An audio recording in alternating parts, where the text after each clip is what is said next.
Welcome back. Let's put the spotlight on L&T, and that's because of a very interesting development. Now, L&T's debt ratings are higher than the Indian sovereign ratings. In fact, both agencies, two of these agencies, Fitch as well as S&P, they have rated L&T at BBB+, which is 2 notches higher than India's sovereign ratings, which stand at BBB-. And to my memory, the only other, I think, company that enjoys this position is Reliance Industries, where the company's ratings are higher than the sovereign ratings in terms of India. What does this mean for L&T? Let's ask Amit Anwani, research analyst at Prabhudas Lilladher. Amit, great to have you with us on the show. So, of course, it sounds fantastic, but actually in terms of downright business, what does this imply? Does it necessarily mean lower borrowing costs? I mean, how should we interpret this? Yeah, so Surabhi, I think there's been news that one rating have even better, only 2 companies, Reliance and L&T. So I think this is pretty important in 2 contexts. One is that L&T has been very aggressively focusing on the Middle East market, including Saudi, Kuwait, and Qatar.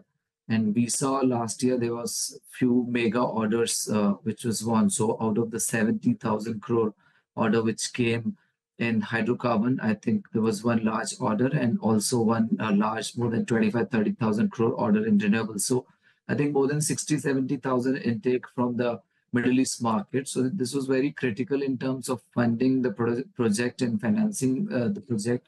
There would be support required from the international banks in terms of debt funding in these projects. And it was very important to have it at a lower cost. So in that aspect, since the execution period for all these projects would be next 3 years, this is very critical and enhances the overall funding management for these projects. How much lower do you think the funding costs can be now for overseas? Yeah.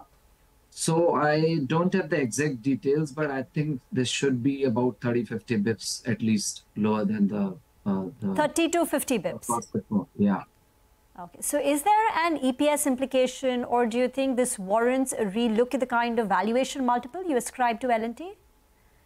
See, EPS, so there are also talks about that since there's a longer term spending plan by Saudi in renewables and oil and gas sector, and including urban infrastructure. We saw Neom City, there was few projects awarded to Indian companies, including L&T.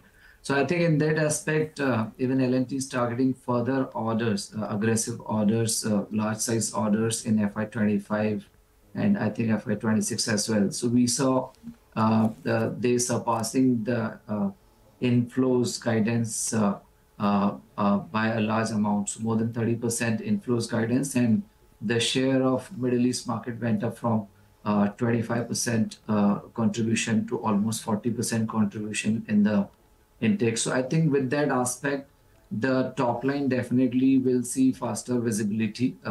With the previous assumptions of 10-12%, this can be more than 12-15% for next 3 years.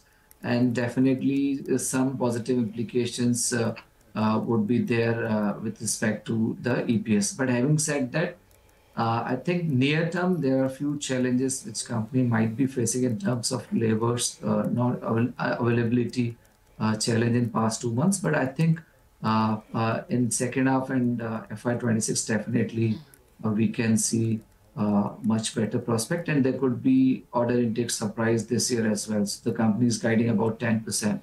I think with these Middle East orders, there could be surprise as good as last year.